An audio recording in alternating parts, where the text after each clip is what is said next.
most of the contract labor is either went back to their hometown or is struggling to reach back. The companies are facing a lot of issues in the hiring and sustaining the labor for the manufacturing units. The major focus for the session will be to provide the ways to hire and sourcing the candidate using the government-initiated apprenticeship scheme. To discuss on the relevant topic of apprenticeship promotion schemes, we have invited the eminent speakers from the rubber industries. We will discuss the way forward industries can opt out to hire the workforce as apprentices, the clause and reason for availing this scheme for the fresh hiring. We have invited NSTC to talk about the benefits that the organization is getting with the help of government-aided apprentices scheme, the glance of the long-term effect of executing this program in the manufacturing units region. Also, we have invited a TPA who can assist and handhold the industries for the implementation of the scheme and sourcing of manpower. Before I start with the proceedings, on behalf of Team RSTC, I welcome all the eminent speakers and we are eagerly looking forward to hear from them. I also would like to welcome all the participants from across different parts of the country who have joined this session and wish them the expected takeaway from the session. Just like to reiterate here to the audiences that they can write their queries in the question answer tab and the queries will be answered by the speakers once the presentation is over. Also, please don't forget to follow us on our social media platforms to stay connected for many such events ahead. So, first of all, I would like to invite Mr. Surajit Roy from NSTC. Mr. Surajit Roy is heading the Apprenticeship Division of NSTC, having a work experience of more than 35 years. He has served both in government and the private sector. He is a postgraduate in social sciences from St. Stephen's College, Delhi. In NSTC, he is also heading education, sector skill council governance, RPL, and other special projects. Now, without having further delay, I would like to invite Mr. Surajit Roy from NSTC to take the lead and start sharing his viewpoint on what are the key reforms to the previous Apprenticeship Act and how National Apprenticeship Promotion Scheme is designed to make it industry-friendly and inclusive. Mr. Surajit Roy, over to you, sir. Thank you very much, Deepmala. I would like to welcome all participants on behalf of NSDC. It is an excellent opportunity for us to share with you all who are representatives of the industry from the Rubber Sector Skill Council this opportunity before us, which is the apprenticeship program in India. And I will take about 10 to 15 minutes to take you through this program. And then, of course, we will be joined by industry partners who have experienced this program on the ground. And we have a third-party aggregator, one of the leading third-party aggregators who has been associated with this program, understands it well. So after all of them have spoken and our bits, we would like to hear you all and discuss how do we take this forward. So without taking more time on this, I'll just share my presentation with you, and rest assured, a detailed presentation on whatever points I am covering will be with you on your mails by tomorrow. So I will only be not getting into the granular, but conceptually sharing with you what this program is all about. Just give me a moment to share the presentation on screen.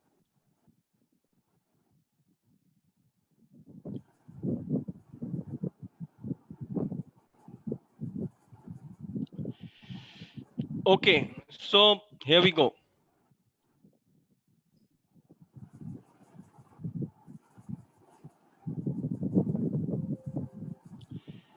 First things first, what is the concept and the context of apprenticeship in India? Most of you must be familiar with the concept that apprenticeship is a kind of a bridge between supply of educated and skilled manpower and the demand of the industry for ready to employ manpower. because the education and skill system does not offer an opportunity for the youngsters to get exposed to the shop floor, the machines and the processes. The demand side does not get the ready to employ people. What they have to do is therefore recruit an educated, skilled person who meets the requirements of their job roles theoretically, and then post employment, they train such people on the shop floor. While apprenticeship as a concept has been there in India for the last 60 years, it is law in India for the last 60 years. While apprenticeship has been pretty popular as a last mile training tool and a first mile pre HR recruitment tool to the industry, it has not found too much popularity in India. For whatever reason, we'll come to that. The context in India today is that on the supply side, all of us know we are a young nation, a lot of people who are educated looking for employment, and now a lot of people who are skilled beyond education or in parallel with education looking for employment. On the demand side, India is one of the fastest despite COVID. This is a temporary phenomena. Paralysis globally, no doubt, but I would still like to say it is temporary. So the Indian economy is growing, one of the fastest growing economies globally. So there is a huge requirement for skilled manpower, ready to employ manpower. The developed countries are aging, so there is a requirement of youngsters who are ready to be employed globally also. So there could not have been a better opportunity for apprenticeship and a better context for apprenticeship to take off. What is interesting or makes it different from a theoretical opportunity to a practical opportunity is the way the law is positioned today. As a lot of you must be knowing, apprenticeship basically has two portions. One is a smaller classroom lab exposure of a student, which can happen even while he is in education or while he's in the skill ecosystem. The other one is the longer shop floor exposure to a student before he is employed, which would mean exposure to the machines in the context of a manufacturing industry, the processes in the context of the service industry, the culture of the company, the what is the concept of a job in the context of both. A lot of you may be knowing, a lot of you from the industry may still not be knowing that apprenticeship is law since 1961. And today, any industry which has a workforce of more than 30 employees, including contract employees, are mandated by law to engage apprentices at the rate of 2.5% of its manpower at the minimum. The other part of the law is there is a prescribed stipend which needs to be paid to an apprentice. This stipend is pegged to the qualification which are mentioned by the industry itself, by the company itself in the job roles in which it wants to run the apprenticeship program. It is not pegged with the qualifications of an apprentice, but the qualifications which are mentioned by the industry itself in its job role definition. We'll come to that. And the stipend is not much. It has been fixed. Earlier, it used to be a part of minimum wages, difficult to understand for an apprentice, difficult to administer because it keeps changing. In September 2019, therefore, it has been fixed from, it ranges from 5,000 rupees a month to 9,000 rupees a month for graduates, 5,000 for the lowest qualified people. We'll come to that. Students. Uh, you can, of course, give more than that. This is the minimum stipulation. What is interesting is that law, the mandatory part of law, starts and ends there. That's it. What happens in the act thereafter is the discretion, plethora of discretion given to companies to design and run its apprenticeship program. This opportunity was not available ever before to the companies. So the companies who have been saying that it's a good program, conceptually we want to do it, we are unable to do it because even though we believe in the program, even though it is very popular in the West, in India we cannot do it because it is too restrictive. The courses which are there up in the as curriculums are dated. We can't do the program to meet our requirements.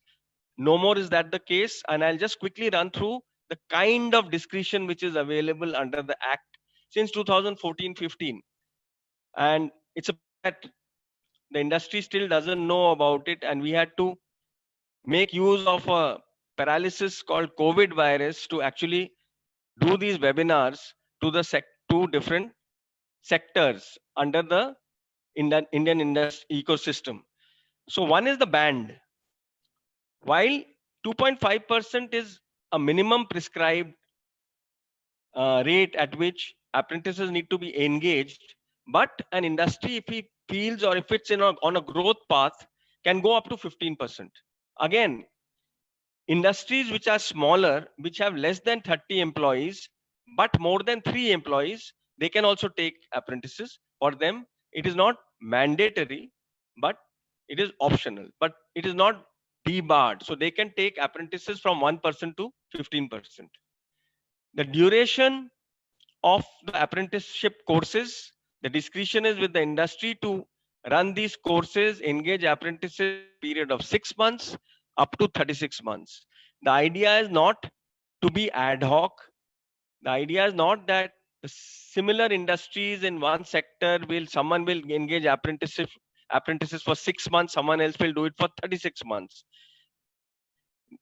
Faith has been put on the industry that they do it properly. The sector skill councils are integrally connected with it, so that if they notice any mismatch of this kind, they will advise and counsel the companies accordingly. So there has to be an agreed way of doing this, but the discretion and the design is left to the companies. Where you would want to do the basic training classroom component is left to you. You can be a training partner, you can do it in your own establishments in the premises. You can select a training partner, do it outside your company premises. It's left to you.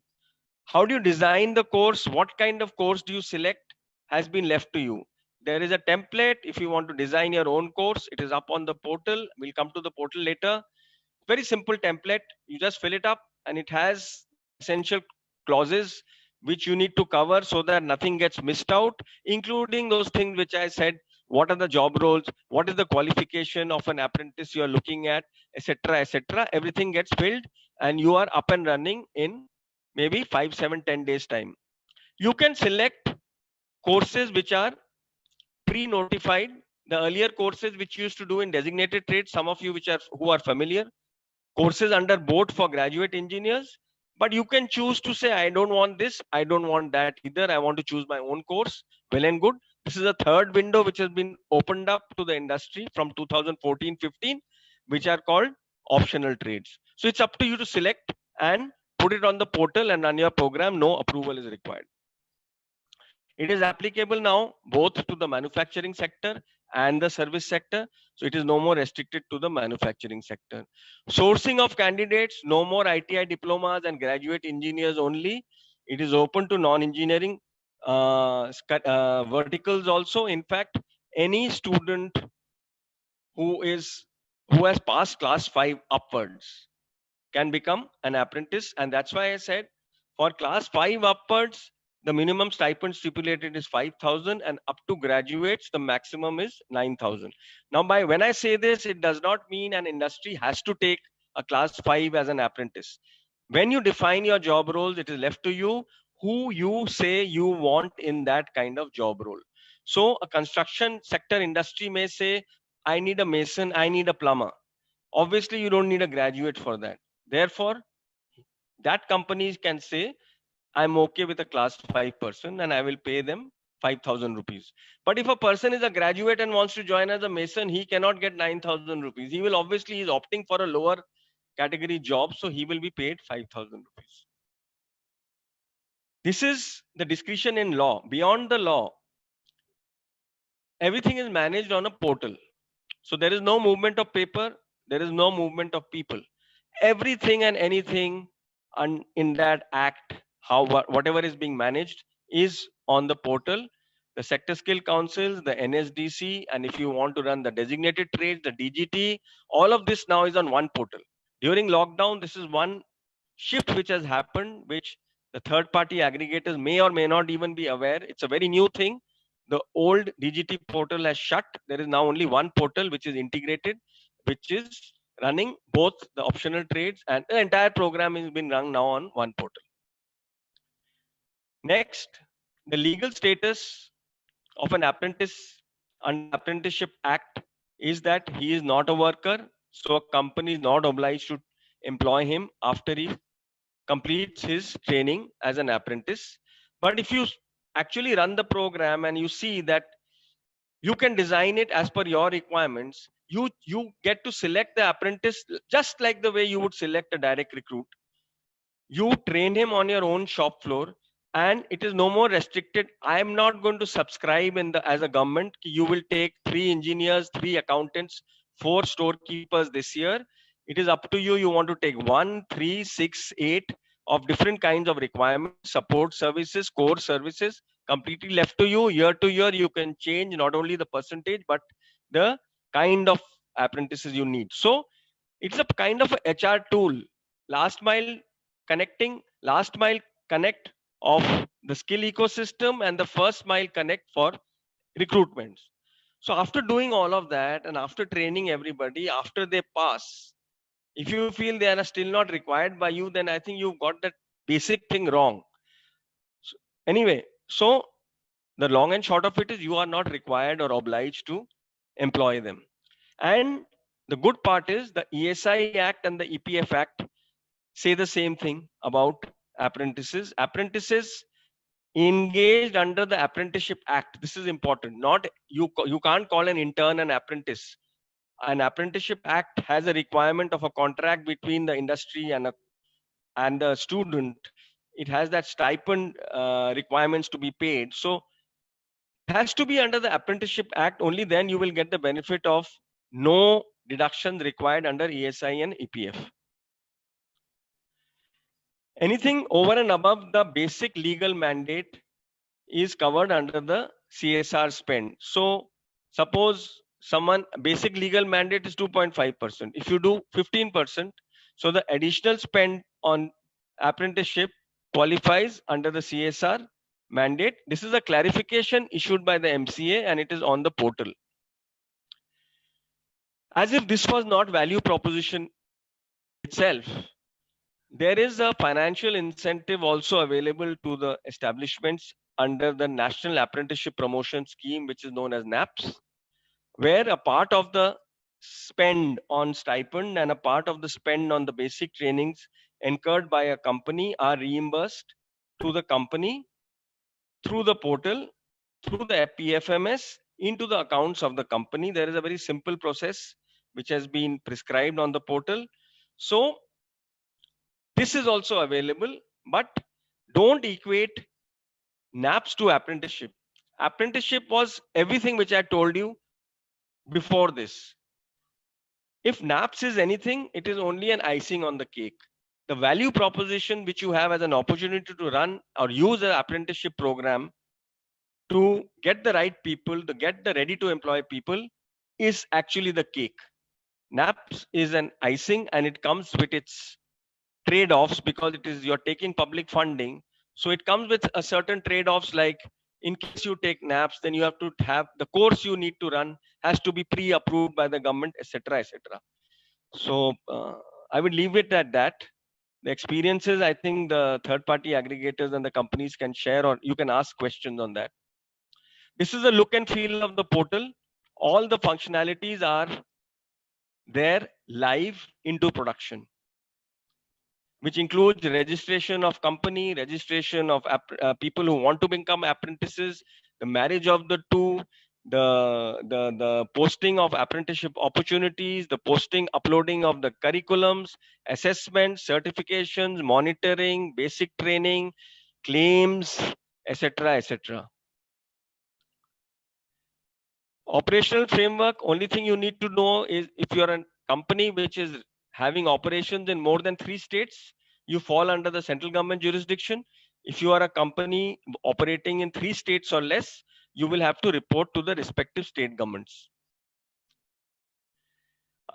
Third party aggregator, I will not cover this because we have a TPA who will be joining in, and he will cover this part, I think, in a little bit of more details. Interesting trends. Firstly, the dampener. 2014-15, as I said, there was comprehensive amendments in law.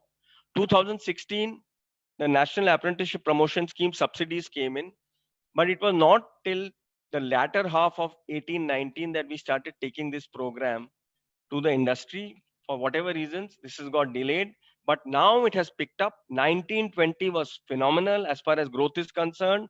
Overall, the number of apprenticeship contracts in the ecosystem rose by 50%, which was at 2 lakhs per annum in 18-19, has crossed 3 lakhs in 1920.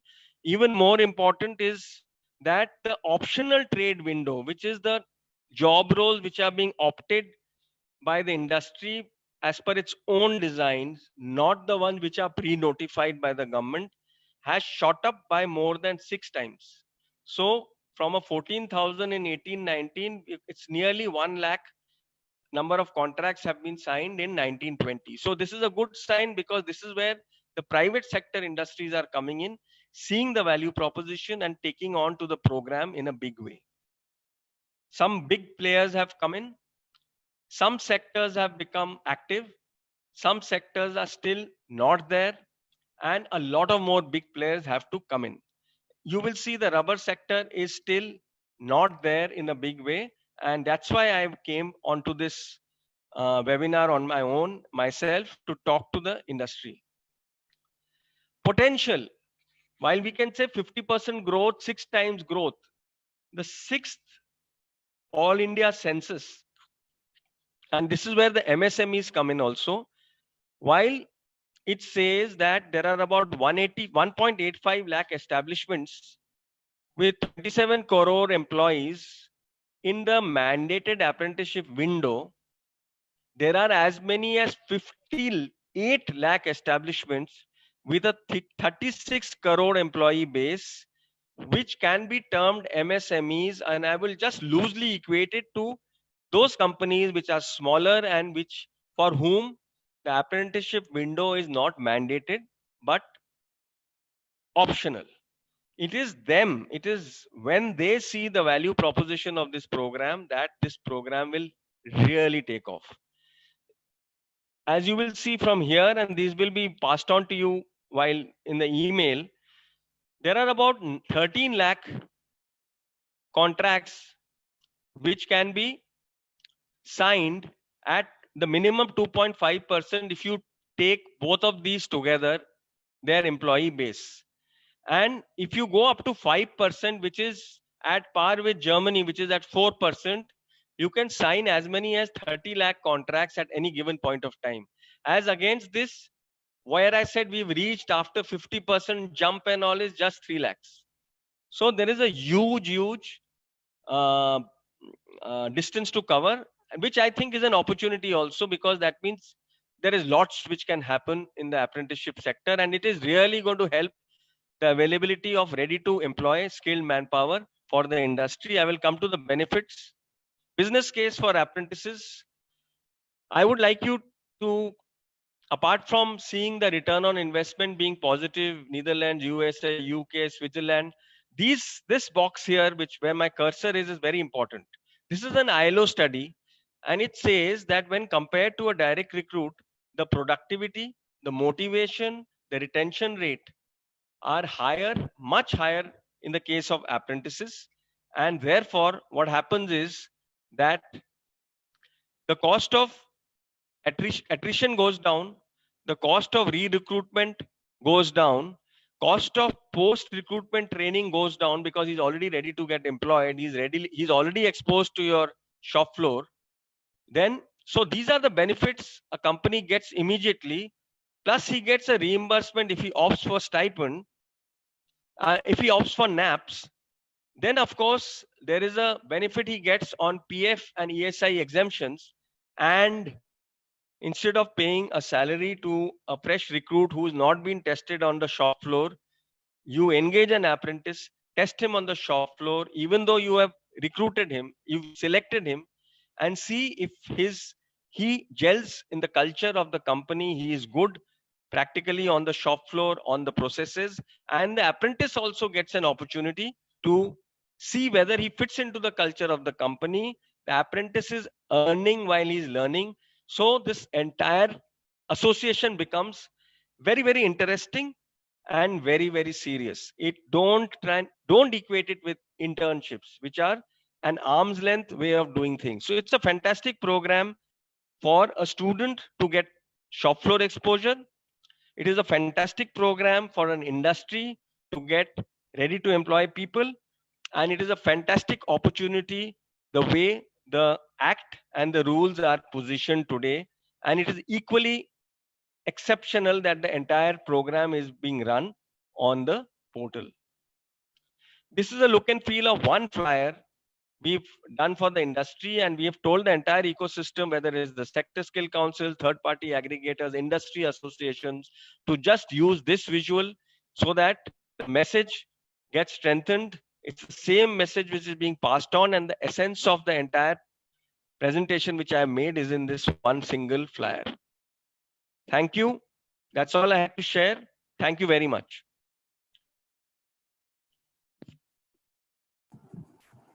Thank you, Mr. Roy, for the insightful information. And this, of course, gives a better picture and a bigger picture about the same. And with this, to move on, whenever there is a challenge, there is a probable solution to that challenge. It's only one has to explore, experiment, and find the best possible option to adopt and implement. The hiring workforce is the biggest challenge in most of the industries in the rubber sector post-COVID effects. Hiring the right kind of manpower and to retain them is the task on the shoulders of the HR of the industries. Apprenticeship scheme is for providing all the benefits and keeping the interest of the industries in mind. The industry perception is sometimes that the scheme demands the documentation and other formalities that possibly they don't want to spend time in doing. To encourage those companies to take an extra step and avail the benefit and take the apprentices for the betterment of the society, there comes the role of a TPA. A third-party aggregator approved from NSDC have a very good knowledge and experience in handling the entire process and documentation of the scheme. They can provide that helping hand to the industry from step number 0 to end. So the next speaker that we have is one of the NSDC approved TPA. He is a director of Yuva Shakti Foundation, one of the TPA registered with NSDC. He himself is MTech with more than 10 years of experience on industry integrated programs, collaborative programs between industries and universities. Yuva Shakti Foundation headquartered at Pune and having a presence in 18 states and associated with 415 industrial training partners. So, Mr. Satish, we would like to know that what are the key benefits for the industries and how the industries can hire apprentices and the role of training partner aggregator appointed by NSTC. Over to you, Mr. Satish. Uh, Thank you, Deepmala. Shall I share my presentation? Yeah, sure.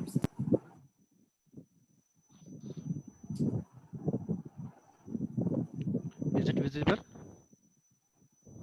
Yes, it is visible.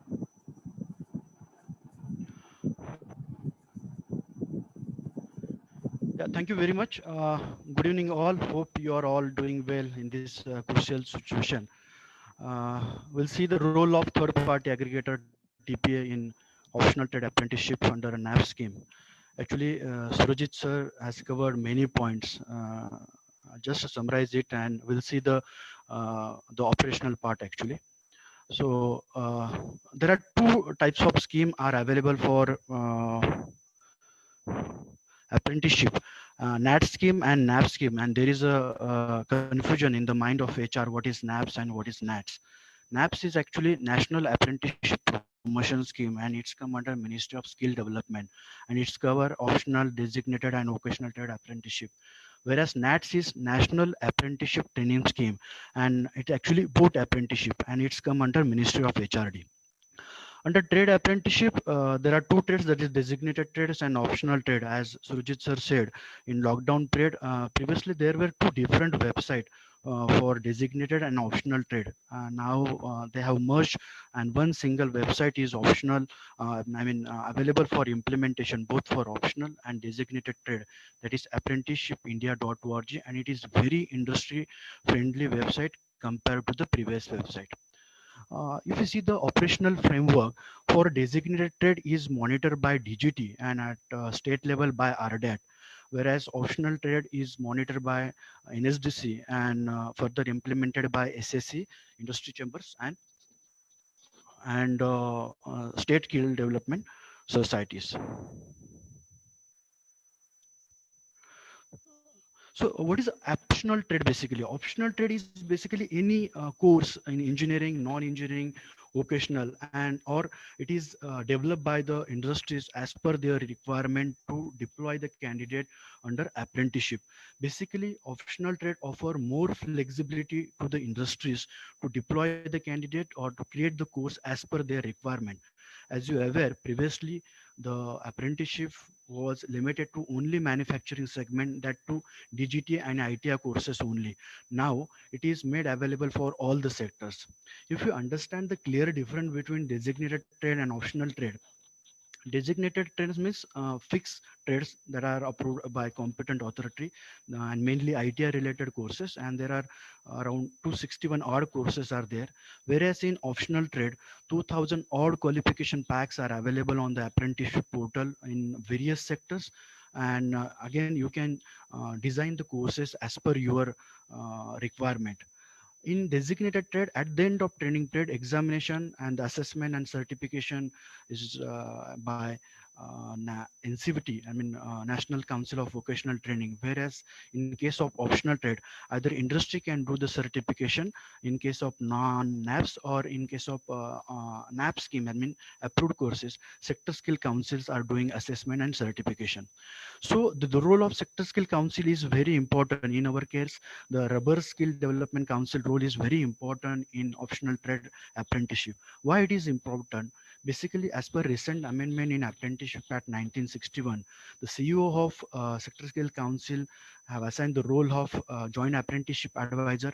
Sector skill council are responsible for the approval of contract between employer and candidate, developing the curriculum as per industry requirement, and at the end of training period, assessment and certification. Sorry to So interrupt you, Mr. Satish. yes, Can you please be a little louder? yeah. Thanks. As far as mandate is concerned, as sir said, the industries, those are having more than 30 employees. It is mandatory to take industries in the band of minimum 2.5% of their employer strength. Total manpower strength means include everything, that is regular, contractual, and manpower. And what is a thumb rule to calculate the manpower strength is that the strength of worker is calculated or shall be calculated on the basis of average manpower strength in the preceding financial year.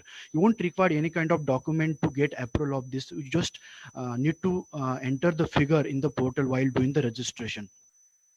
So what are the candidate or who can join OGT directly under optional trade is, as per recent amendment in September 2019, ITI pass candidate, any ITI rather, diploma degree, any diploma degree, short-term skill certificate holder, and pursuing diploma degree holder can join on-job training in optional trade apprenticeship.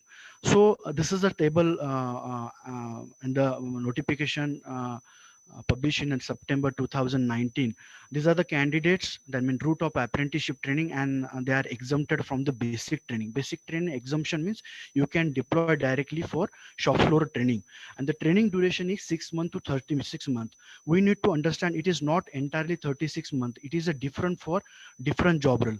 These are the some of the job roles I have summarized from the rubbers industries, say machine operator assistant and plastic sack, or say quality supervisor, mixing supervisor, and training duration is mostly 9 months, and for some other job role it is 12 months or 13 months. If you want to want to engage the candidate for more duration, you can customize the course, and that will be under non-naps. We'll see the what is exactly the non-naps is. So as I said, the training duration previously, I mean, for the say DZT related courses or boat related courses is fixed, either 1 year or 1.5 year. Whereas in optional trade, is it a different for different courses? We have to check each and every job role while deploying the candidate. So, as the sir said, I'm again summarizing the things. What are the benefits industries are getting while deploying the candidate? If you see the legal benefit, no labor laws are applicable. The candidates are not allowed to participate in any kind of union-related activities, and it is not mandatory to take the candidate after completion of training period. And you can choose the candidate as per your requirement. If you see the operational benefits, now as per recent amendment, you can deploy the candidate for third shift as well. Previously, it was not allowed. And again, you can design your own courses. Termination of a training, termination of a training is through online portal only, no physical documentation. And right from fifth class to degree pass, both technical and non-technical candidate are available for the recruitments. As a commercial benefit, it is very important point for all the industries. The statutory, I mean, the compliances like PA, PSIC is not applicable.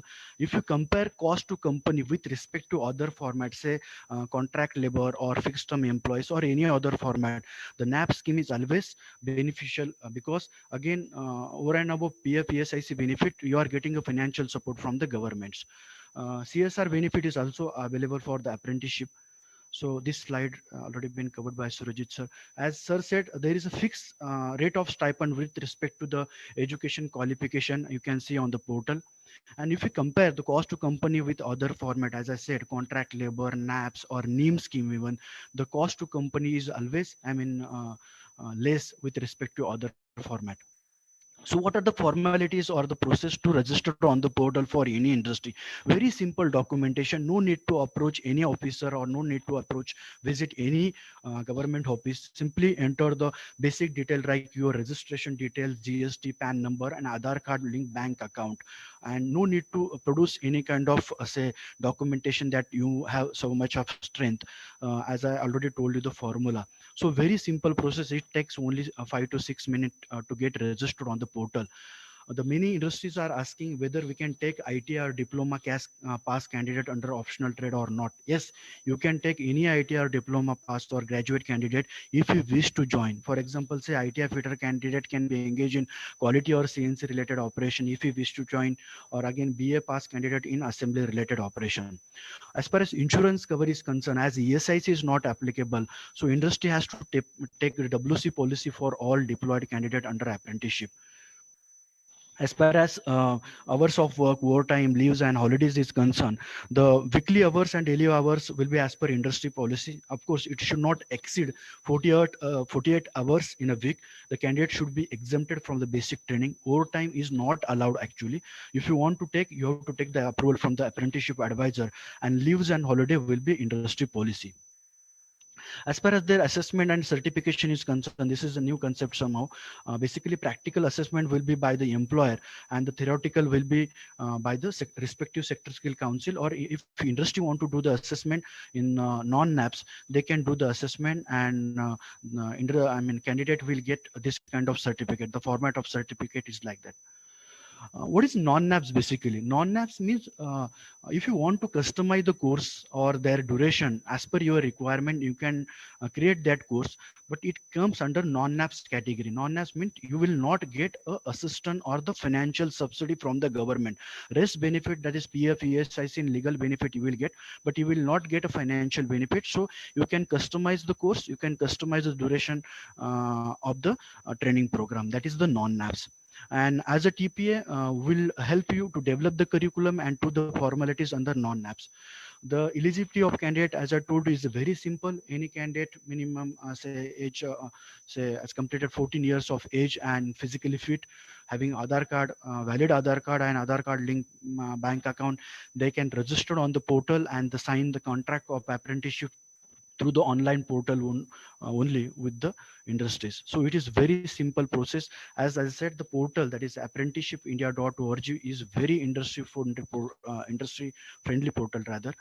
This is another question asked by the industries that if they have the presence in a multiple location, can they register centrally? Yes, they can register centrally and avail the benefit of 15% of entire manpower count to deploy the maximum candidate under apprenticeship.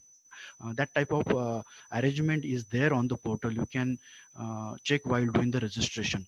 Again, there is one more clarification, and the industries are asking whether we can take the candidate from the board or DGT or from the optional trade. So as per the clarification given by the ministry dated 2nd April 2019, say if you have a manpower strength 300 and by law you are eligible to take say 45 candidate, so you can take 20 candidate from the board and 25 candidate from the optional trade, or you can take say 20 candidate from DGT or 25 candidate from optional trade, or you can take entire candidate from the optional trades. So it is not mandated that you have to take from the board or from the DGT.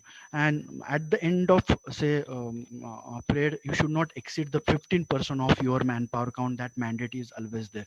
So this is freedom offered by the industries to motivate them to engage the maximum candidate under apprenticeship, whether it is uh, from DGT or from the board or from NSDC. So what is the process basically for any industry to register on the portal apprenticeshipindia.org? Select the option whether you want to go for NAPS or non-NAPS, then declare your seat, and you have to enter your manpower count. Directly you will get how many candidate you can deploy under say 15% of your total strength. Then sourcing and registration of candidate on the portal. Then you have to shortlist the region and all that thing, issue the offer letter, signing the contract, and we have to submit the contract of apprenticeship for the approval with the respective sector skill council to get the benefit under NAP scheme, that is financial benefit. And then simultaneously taking their WC policy, on job training, theoretical training either face to face or on the mobile, and assessment and certification. Very simple process.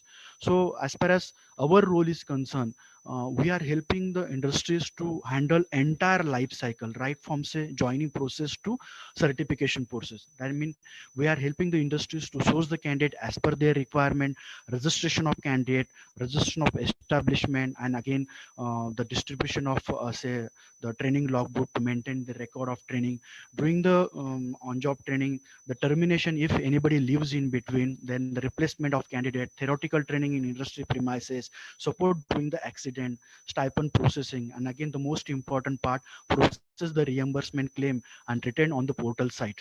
Again, at the end of training period, we are helping industries to facilitate the training and assessment with the sector skill council and the distribution of certificate process. So entire life cycle, only the responsibility of industry is to do the stipend through the Aadhaar card link bank account only.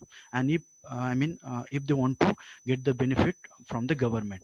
As far as sourcing is concerned, basically we are sourcing the candidate from across the India as per requirement. We have very good connect with the educational establishment, skill development centers, and campus drive. Through the campus drive, we are recruiting candidate, and with in this crucial period, we are facilitating the travel pass with the help of industries and as per the norm of local authorities, administrative authorities. Then quarantine arrangement as per the arrangement declared and provided by either by the industries or local bodies, and again their food and lodging arrangement during the quarantine period, or for the outstate or outside candidates, that we are doing in the current period as well, as far as sourcing is concerned. So as far as our organization is concerned, we headquartered at Pune, but we have presence across India. We have presence in almost in 18 states and ready to expand the operation, support the industry at any corner of it. India. We are also NEEM facilitators. We are associated with many sector skill council for training and all other training schemes rather, and will help out the industries for the sourcing and the operation under optional trade apprenticeship. Thank you. Thanks for your time. Over to you, Dipmala.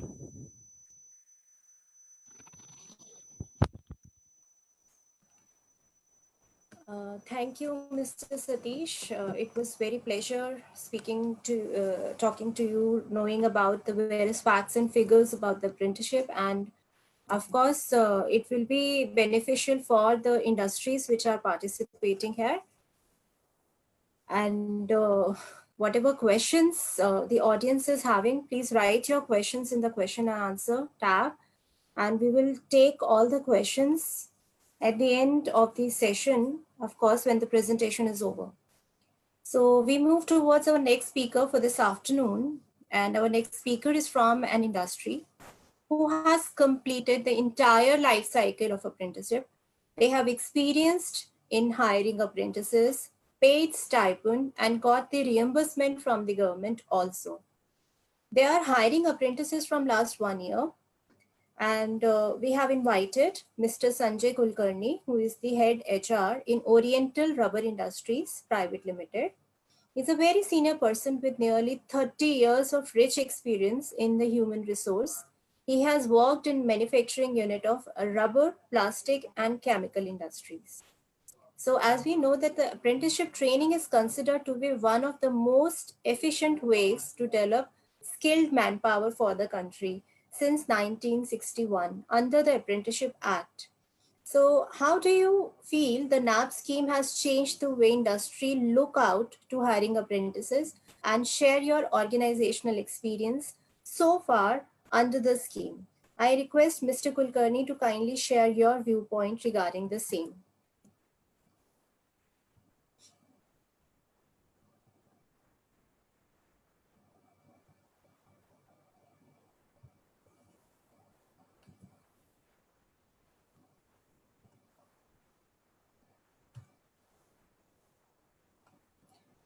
Mr. Kulkarni, you're on mute.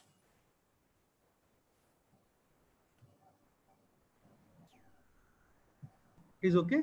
Yeah.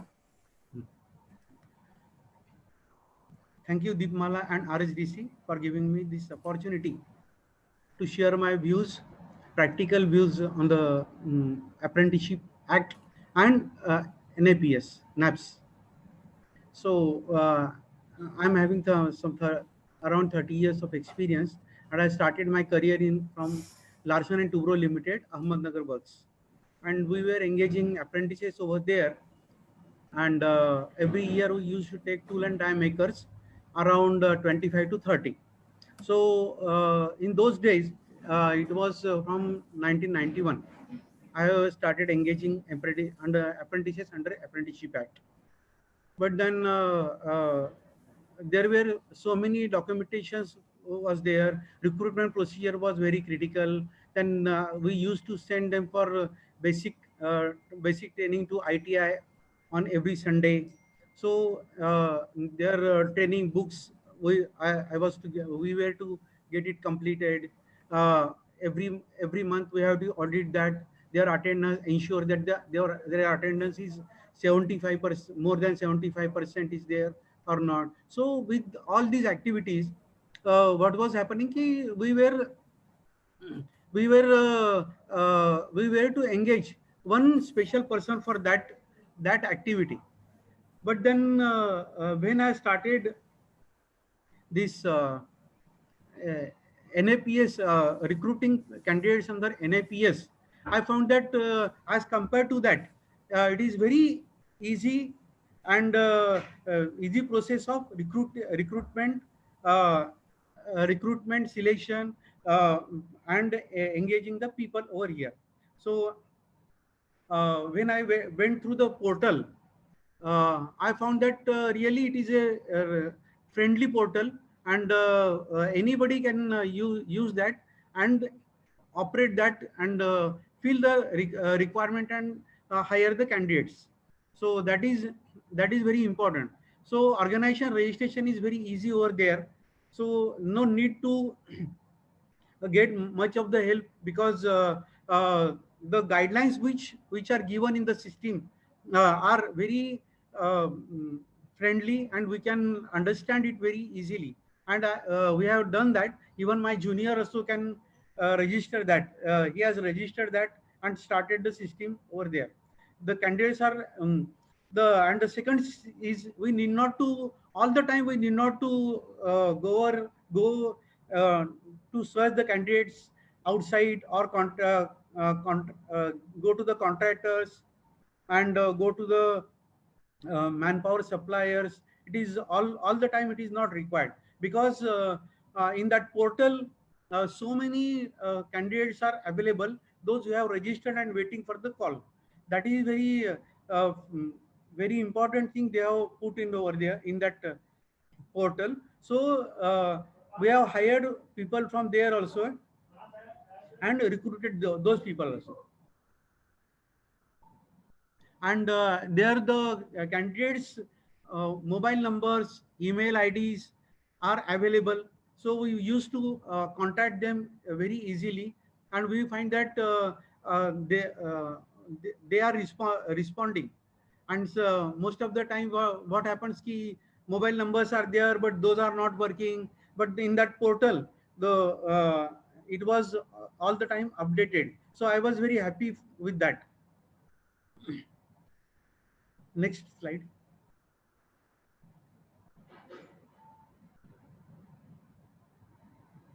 Next slide, please. Hello. Hello. Yeah, just a minute, sir.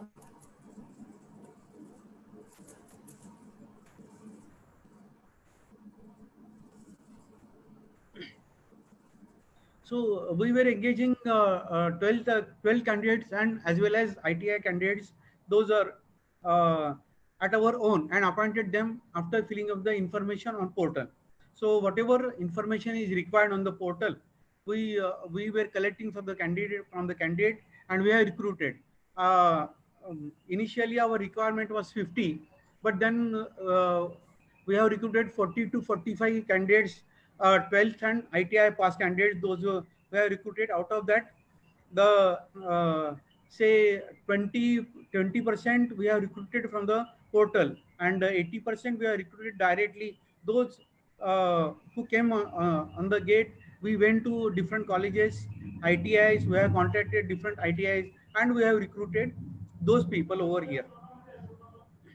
And we got that form filled, and it is very easy to fill the information on the portal, uh, since the uh, software is user friendly. Once the candidate is appointed, we have to update his attendance, stipend paid to him, etc. on portal. So in that case, actually initially we face the difficulties, but then after that we used to it, and every month on first or second that month's the previous month's uh, attendance portal was getting open, so we were feeding it on monthly basis. And uh, we have candidate attendance and stipend quarterly reimbursement calculation automatically by the system. So system is such that once you put the attendance, days of attendance, you will automatically get the calculations of your payment. That is very useful. And over and above whatever you are giving, like any incentive, our company is also giving incentive award in such case, in terms of money. So we were adding that in that system, and it was also accepting.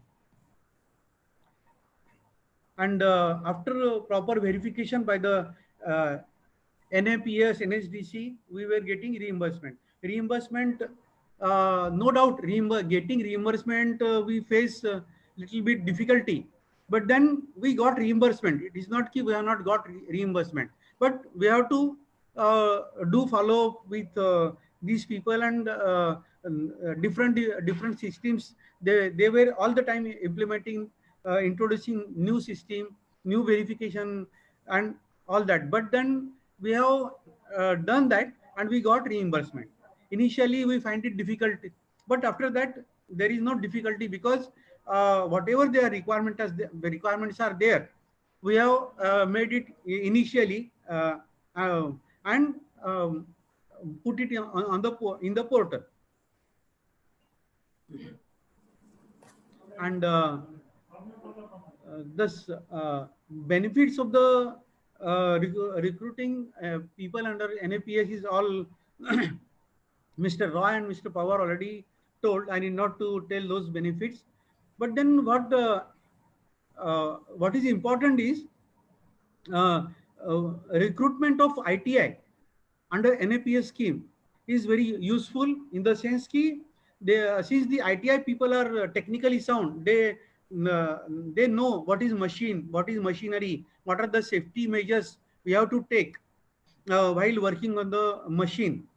So it was, we find it very easy to mm, get word down from them, and learning their learning curve was increasing.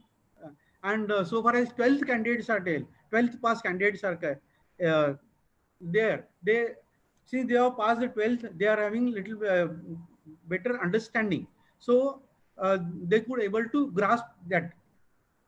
And the benefit, another benefit of it is organizational skill level is increased because of that.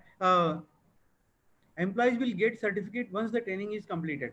So as Mr. Pawar said that the company will give them the certificate on once the course is completed. So they were getting certificate, and it is one of the best, one of the qualification they were having, those who are 12th class plus. So they are getting the rubber skill certificate. So they can use it either in our organization or anywhere else wherever they are getting opportunity in rubber industries. See, since we are engaging them for 2 years, organizational attrition level, really our experience is that our organization attrition level came down, and skill level has increased. The reason being, we have given them the training, ITI training to ITI and 12 class candidates. Uh, uh, and as we all know that PF and ESIC is not required, no other legal compliance is required, no permanency they can claim. That is benefit, another benefit of NAPS.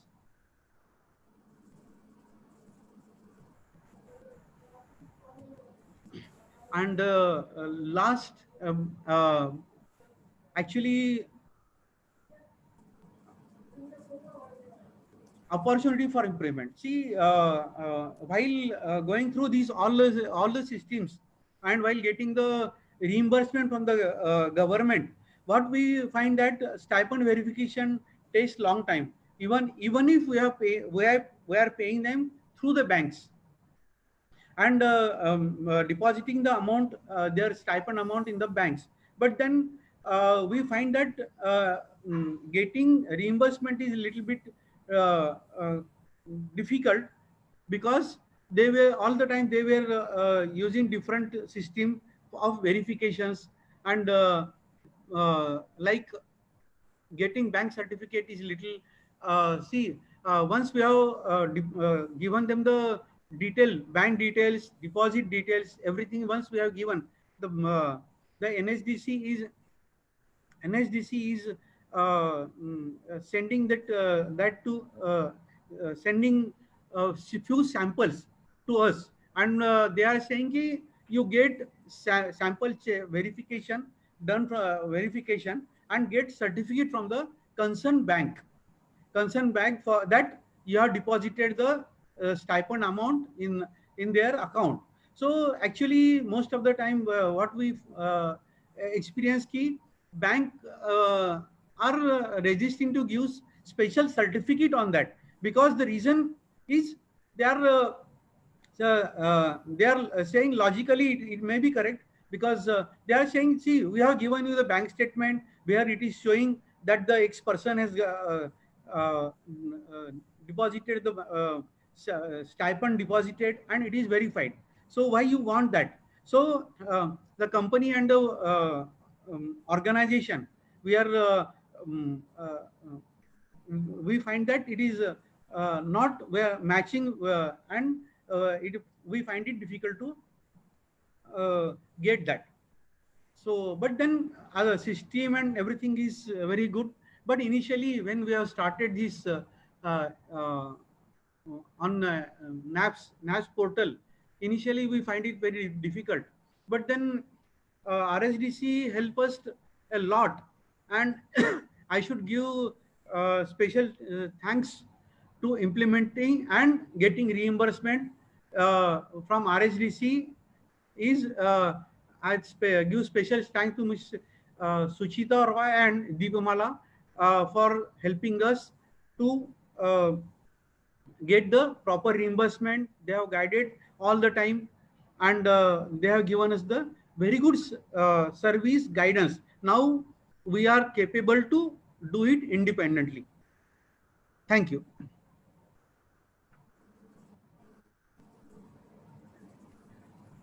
Thank you, Mr. Kulkarni. It was really nice to know from you the actual problems that technically one start initially with a new process, then gets, and how to get those problems resolved by doing it again and again. Of course, the documentation would be a challenge that we have already discussed, and TPAs are there to handhold the industries looking at those challenges. And of course, whenever there is a problem, there is a solution to it. Right. And yeah. So we have many questions being asked by the audience, and due to lack of time, we can quickly take up certain few questions, whatever possible in the span time. So the first question that goes to Mr. Roy, Mr. Surajit Roy. So how do you ensure the benefit of National Apprenticeship Promotion Scheme reaches the MSME and stakeholders operating at the bottom of the pyramid? Okay, now just before I answer the specific question, in fact, when I respond to Mr. Kulkarni, I think a lot of that will get answered. Uh, One thing about a reimbursement process, let me just detail it a little. Yes, initially there were both things were there. It was new to the companies, the entire portal. So obviously the first time you do something, it takes time because it's a technical interface after all. Second, as far as reimbursements are concerned, because it is a financial incentive being paid, government being government the way it is, there was a settling in process where this was also correct what he's saying, that there were changes in the requirements despite our best effort within the system not to change requirements. There were some changes in the requirements which created some hiccups, but I think those are over now. And now the sector skill councils understand it very well, we understand it very well, the companies understand it very well, the third party aggregators understand it very well, that these are the set of documents, everything is up on the portal, you follow the portal, follow the SOPs, you'll get your reimbursements. That is one. Second, third, certification of the bank. Now whatever is coming as a document, there is no proof, it is just declarations. So the system or the audit requires random generation of proof. So it is automatically generated the moment the stipend claims come in. Randomization process of 10% or 5% of that sample are generated as samples, and the system requires that at least for those apprentices, please provide. Not bank certificate is not the only option. Bank certificate is one option. The other option is provide the passbook of both the company and the apprentice, matching or linking the two, debit credit, so that it is clear. Third, and this is where I want the companies to go, this is when you are not using the portal gate, the gateway which is available on the portal to make your stipend payment. You may be making it online, but you're not using our gateway. You may be paying it on the account, into the account of of an apprentice. You're not using the gateway which is available for paying the stipend. In future, if you use the gateway which is available to pay the stipend, there is no need for you to submit any certificate, any more documents, because there is an integrated way where electronically linked to the bank, through the bank to the other banks, and we get a verification electronically. So more and more the companies will use the gateway, the less and less the requirements for any further documentation. Now, with regard to MSMEs, I said two things.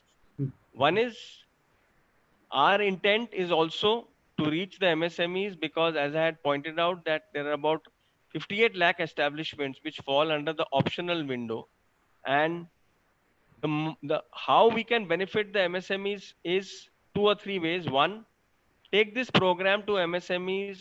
There is a saving which is available in the program itself, even without the NAPs. The moment the MSMEs start understanding this and using this tool, because in any case they recruit people, they train people, they spend a lot of money on all of this, and they recruit people as employees who come under minimum wages, etc., etc. If you've understood the message which has been given on the financial benefits, on the operational benefits, moment the MSMEs take on to this under the optional window, you will reap the benefits of the scheme. And in addition, if you opt for NAPs, with the pros and cons of opting for NAPs, you can get additional benefits in terms of reimbursement support. And so this is the kind of, thirdly, what the government is also considering is, as far as the smaller companies are concerned, but this is still under consideration, whether to increase the percentage of stipend support to the smaller companies. So these are a few things where I think it will help the smaller companies. And lastly, we are telling the larger companies to help the smaller companies to run their apprenticeship program, and this is allowed under the act, that the larger companies can offer their shop floor to train the apprentices of a smaller company on their shop floor. Secondly, if a larger company, for the benefit of the overall sector, takes up to 15% of its workforce as apprentices, need not recruit all of them. The ones which they do not recruit but certify are ready to employ people for the down the line industries, their ancillaries or franchisees, to recruit as ready to employ staff for the MSMEs. So this is how the larger picture looks, and if it is understood well and implemented as per design, this program is going to definitely help the MSMEs to overcome their challenge of trained manpower. Very well said, Surajit sir. I really appreciate. And the next question, though we have many questions which are coming up on the processes and procedures, we will not be able to take all the questions over here in the webinar because of time constraints. Definitely, we are going to answer all these questions. One, we will share the document across to all the participants who are going to join this meeting. And just to quickly take one more questions for the Mr. Pawar, how TPAs can support the industry at this current situation when they immediately need manpower on the shop floor, Right. as the migrant workers are not available. Say, now the industries are started their operation with the guidelines issued by MHA and the local administration. So based on their requirements, whether they are operating with a 30% or 50%, we are sourcing the candidate as per the guidelines only. Now the inter-district movements are also restricted. As and when it get open, we'll source the candidate or the recruit the candidate from the rural part of say districts or area or the local area, we can say. And we are in touch with many educational establishment and centers, and when we get an opportunity to mobilize the candidate from outstates, we are sending the the bus, we are arranging for their quarantine, their travel pass and all that things. Again, it's depend on the local condition only as far as the support is concerned. Uh, Thank you, Satish. And there are many questions, of course, that we can answer. And we will try to take the answers from the respective speakers and we'll post it over the mail to all the participants. Of course, something related to processes and procedures. So we'll have to answer them all for sure over the mail. And we will take the respective answers from the speakers. So since we have industry has already have got an experience into the NAPS program, Mr. Sanjay Kulkarni, do you recommend such program or apprenticeship program, and would you like to be aspirational for the other industry members to join the same? Definitely. Definitely. I'll recommend this NAPS program for everybody should take part in that and recruit people under NAPS. It is not very difficult. Okay. So I would like to invite Ms. Shivani Nagpal, COO, RSTC. She has joined RSTC since its inception, and of course, she is the role model for all the others which are working in the sector. So, Ms. Shivani. Thank you, Deepmala. It was a very interesting session, and I believe our audience acquired a detailed insight about the National Apprenticeship Promotion Scheme. The scheme is catalyzed in the entire apprenticeship ecosystem in our country, and it offers a win-win situation for an employer and apprentice both. Manufacturing sectors like rubber will be successful in getting the best out of the apprentice by giving them the practical experience in the real work environment. And on the other side, it provides the opportunity to the youth of our country to be skilled. Hence, I would request all our industry members to connect with RSTC to register under the NAP scheme. And if you would like to know more about the scheme and getting the skilled manpower on your company shop floor, request you to please connect with RSTC and we will give you more detail about the scheme. I can see in our chat box and in our question and answer, many of you have asked us that if you will provide us the presentation or the recording of the webinar. As Deepmala has stated you earlier also, due to the time constraint, we are not able to take up all the questions, but definitely we are going to take this question to our respective speakers and will provide you the relevant answer for it. And we are also going to share you the way forward that how industry can come forward and join into the apprenticeship scheme and the recording of the videos and your answers from the speakers as well in the next email. I would like to thank you, our eminent speakers, for sharing the detailed information and benefits about the apprenticeship scheme with our industry members. And definitely we look forward that more and more industries are going to come forward and join for this scheme. Mr. Surajit Roy from NSDC, Mr. Sanjay Kulkarni from Oriental Rubber Industries, and Mr. Satish Pawar from Yuva Shakti Foundation. On behalf of all of us at RSTC, we would like to thank you for taking out the time for this webinar. And at last but not the least, all the participants who has logged in from different locations across the country, we saw around 250 participants has joined us for the webinar today. And once again, on behalf of all of us at RSTC, thank you so much. Stay healthy and goodbye. Thank you. Thank you. Bye-bye. Thank you. Thank you.